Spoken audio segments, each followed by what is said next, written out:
¿Qué tal? ¿Cómo están amigos y amigas? Bienvenidos y bienvenidas a 10 minutos de análisis. Durante todo este sexenio hemos sido testigos de diversas denuncias por parte de integrantes de la prensa. Ciro Gómez Leiva, Azucena Uresti, Pamela Cerdeira, Carlos Loret de Mola, Broso, Ricardo Alemán, Joaquín López Dóriga, Raimundo Rivapalacio y muchos otros quienes han acusado al gobierno de Andrés Manuel López Obrador de ser un gobierno dictatorial, tiránico, censurador, que ha provocado incluso que varios de ellos sean removidos de sus diferentes espacios. Cuando se han presentado situaciones en las que, por ejemplo, Carlos Loret de Mola es protagonista, se han creado incluso hashtags llamados Todos somos Loret, en donde se ha querido presentar a este periodista como una víctima de este gobierno perseguidor, de este gobierno dictatorial.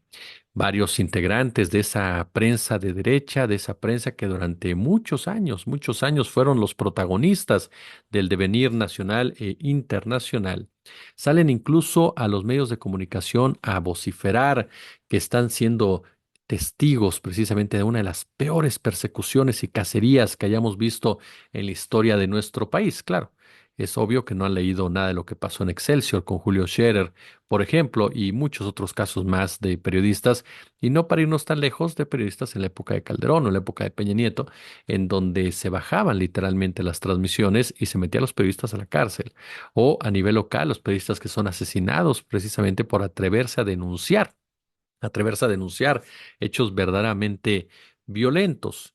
Pero todas estas voces, entre las que se encuentran académicos de la categoría y calidad de Denise Dresser, son incapaces de levantar la voz, de levantar la mano, de lanzar siquiera algún tipo de mensaje de solidaridad ante la persecución, esta sí real, que lleva a cabo el poder económico en contra de la información independiente. La campaña lanzada por parte de Ricardo Salinas Pliego, y digo campaña porque es tanto una acción judicial, una acción legal, como también una serie de posteos por parte de gente cercana a él, empresarios y conductores de televisión, parientes y demás, que buscan criminalizar literalmente el ejercicio de la libertad de expresión.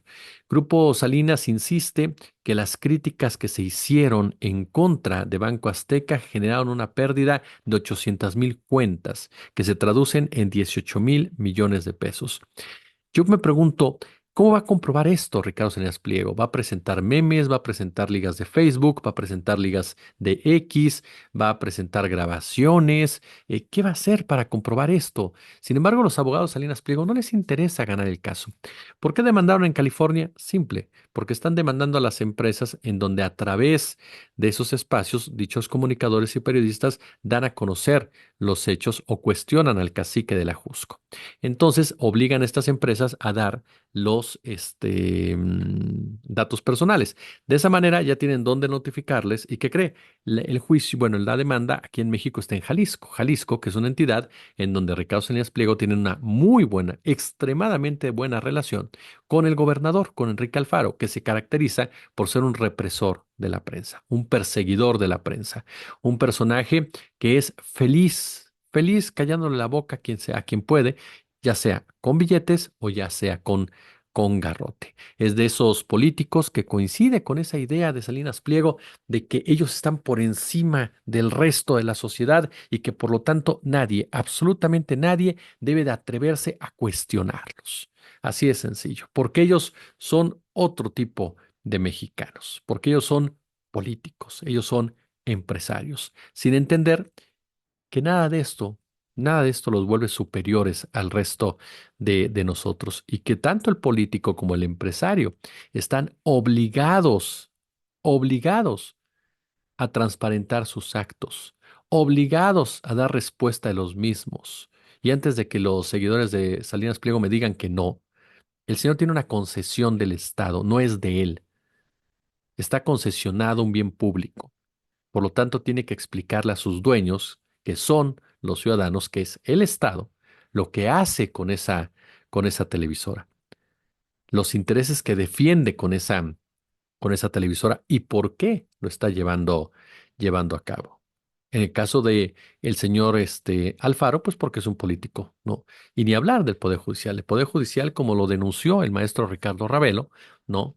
El Poder Judicial, ajá, es corrupto. El Poder Judicial en este país se compra con una enorme facilidad.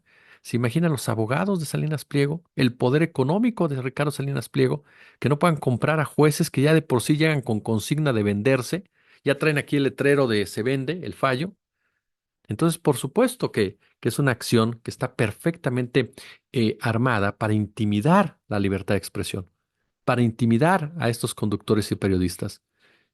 Los quiere llevar al extremo de gasto tras gasto tras gasto a través de abogados, sabiendo precisamente que algunos de ellos no podrían enfrentar una situación de este tamaño. Pero eso es un lado. ¿Dónde está Denise Dresser? ¿Dónde está Loret? ¿Dónde está Cerdeira? ¿Dónde está, por supuesto, Alemán? ¿Dónde está López Dóriga? ¿Dónde están Ciro Gómez Leiva? ¿Dónde está Broso? ¿Dónde están todos estos personajes que salen y se rompen las vestiduras, se las rasgan, gritan a los cuatro vientos, se aparecen en Twitter, lanzan a sus bots de Twitter, hablando de censura? ¿En dónde están ahora que el poder económico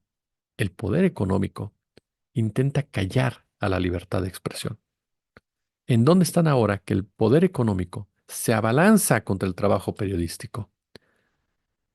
Del lado del poder económico. ¿Por qué? Porque siempre han estado del lado del poder económico. Dresser, Silva Herzog, Crespo, todo este grupo, Ciro Gómez Leiva, son parte de este grupúsculo mediático, académico, intelectualoide que se segmenta.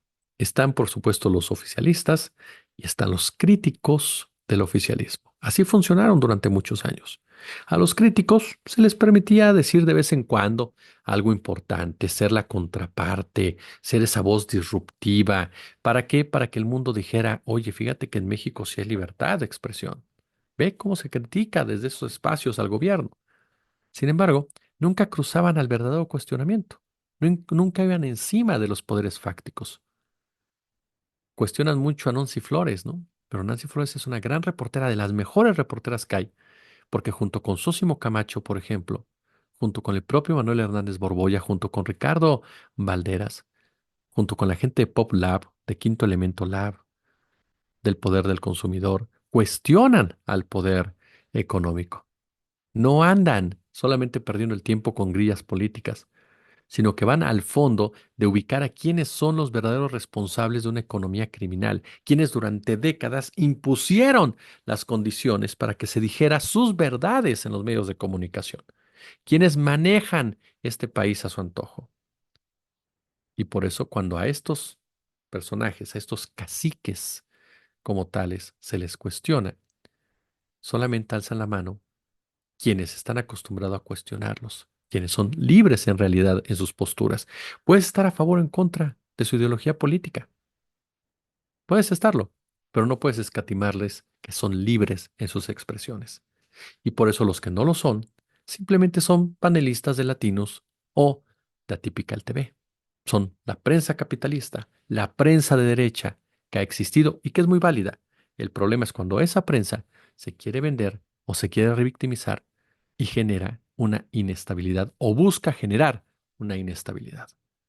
Esa prensa a la que anda por ahí y estos intelectuales vienen a demostrar que son poco solidarios, que son poco empáticos, pero sobre todo que son sumamente hipócritas, porque cada paso que dan es con una finalidad política, jamás social o colectiva.